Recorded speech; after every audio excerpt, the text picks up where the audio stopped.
Salesforce has a nice AppExchange marketplace. To access the marketplace, you can click on AppExchange Marketplace link under the Build section.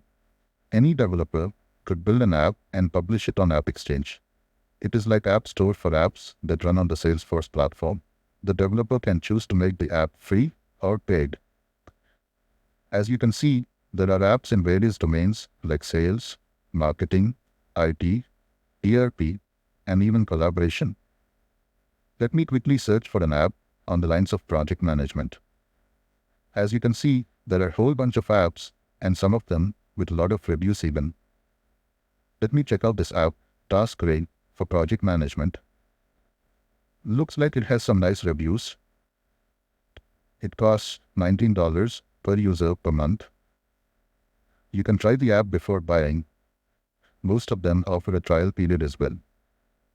To understand how it works, there is a video and also a couple of screenshots of the app. Let me install the app on my Salesforce instance. They have a free trial for 14 days. I agree to the terms and install it for all users.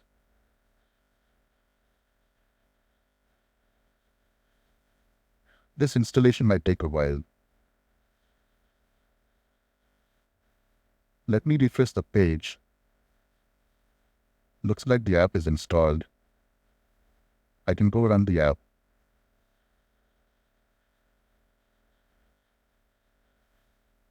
Looks like there is a step-by-step guide on how to use it.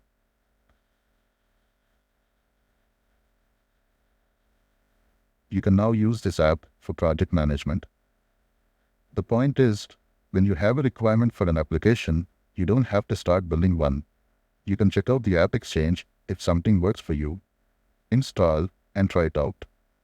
If you don't like it, uninstalling is also pretty straightforward.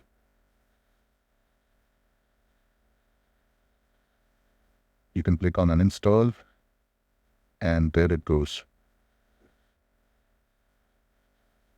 You can also access Salesforce applications from a mobile device.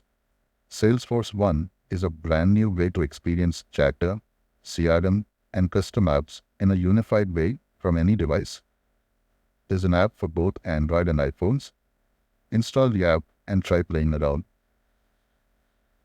There's one more app called Salesforce A that I want you to install and explore. This app is quite useful for Salesforce admins.